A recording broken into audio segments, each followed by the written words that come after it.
읽어주는 수필 글 오형치. 제목 아직도 후진국. 유럽인들은 아직도 한국이 후진국이라고 생각하는 사람이 많다. 이유가 있다. 2022년 7월 2일에 비로소 유엔 무역개발회의에서 한국을 선진국으로 선포했기 때문이다. 터키 유럽인들은 아직도 한국은 휴전 중인 나라, 위험한 나라라고 생각한다. 88 올림픽, 2002년 월드컵, K 문화 열풍이 세계를 강타한 정도라면 미국, 영국처럼 한국을 선진국으로 알아주었으면 좋겠다. 선진국은 어떤 나라들일까? IMF가 인정하고 있는 22개 국가들, 30개 OECD 회원국들, 국민소득 2만 불 이상이며 인적개발 지수가 0.9 이상인 나라를 말한다. 인적개발 지수란 국민소득, 교육수준, 문맹률, 평균 수명을 말한다. 중동 산유국들은 GDP가 높지만 죽었다 깨어나도 선진국이 될 수 없다. 한국과 사우디와 축구 경기를 보라. 관중 4만 중 여성은 20명 정도였다. 1970년대 한국 국민소득은 일본의 10분의 1이었다.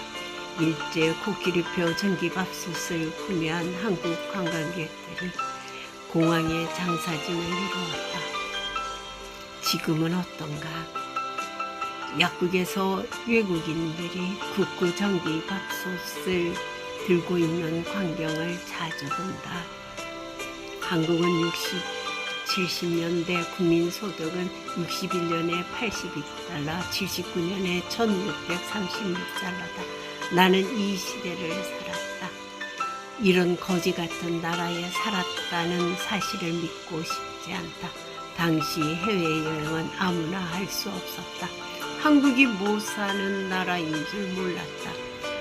1961년은 6.25 전쟁이 끝난 지 10년도 채 되지 않아 전 국토는 폐허가 되었다. 나는 1968년 진영에서 약국을 개업했다. 당시 냉장고와 TV가 없고 라디오만 있었다. 그때 처음 소형 냉장고를 샀다. 국토 전략 TV를 보았다. IMF 기준 통계는 2024년 한국 명목상 1인당 GDP가 세계 32유로 34,654달러, 일본은 33유로 34만 555달러, 34위 대만은 34만 46달러로 발표했다. 식민지였던 나라가 지배했던 나라 GDP를 능가한 적은 단 한 번 있다. 아일랜드는 영국에 지배당했다가 2003년 영국을 초월했다. 지금까지 개발도상국이 선진국이 된 예는 없다. 기뻐하라. 한국이 80년 만에 일본 GDP를 초월했다. 외국 관광객들과 일본 여자들이 한국이 일본보다 살기 좋다고 했다. 설마 했는데 사실이다. 아시아 국가 중 도시 국가를 제외하면 국민소득 1위는 한국이다. 일본은 자타가 공인하는 경제 대국이다. 왜 일본은 경제가 내려앉았을까? 그나마 일본이 버틸 수 있는 이유는 한국 관광객 800만 명 때문이다. 한국 관광객이 일본 소비를 불러일으켰다. 일본은 소비를 제약시하는 문화였다. 금리도 오르지 않고 물가도 오르지 않아 경제가 침체할 수밖에 없다. 한국 관광객들이 소비를 많이 하니 물가도 오르고 관광지 부동산 값도 오른다. 아무튼 한국 덕분에 일본 경제가 살아나고 있다. 일본 엔화 가치를 올리려면 금방 한국을 초월하지만 그럴 수 없다. 2003년에 아일랜드가 영국 지배에서 벗어나 GDP 세계 2위 11만 7천 달러가 되었다. 그러자 온 나라가 난리가 났다. 더블린 오코넬 거리에 탑을 세워 기념했다. 한국은 어떤가? 신문과 텔레비전은 조용하다. 한국은 실질적인 생활 수준과 삶의 질도 일본보다 낮다. 임금 수준과 시간과 임금도 높다.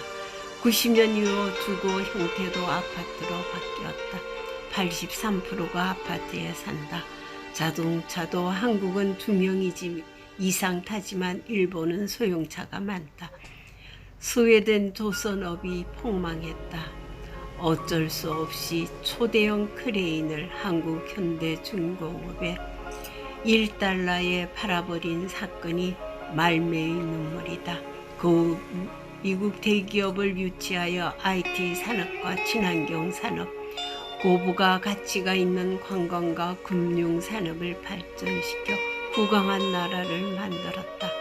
이제 한국도 국가 브랜드를 더 높이고 스웨덴처럼 IT, 금융, 인공지능 등 제4차 산업 구조를 바꿀 필요가 있다. 무엇보다 정치가 문제다. 지금 한국은 선진국이다. 사회주의, 공산주의 체제로는 하늘이 반쪽 나도 선진국으로 남을 확률이 0%다. 베네수엘라, 아르헨틴, 파키스탄을 타산지석으로 삼자. 정말 우리 조국 대한민국이 G2 국가가 되어 영원히 빛나려면 자유민주의 체제가 아니면 선진국은 영원히 불가능하다. God bless you. 2024년 2월 4일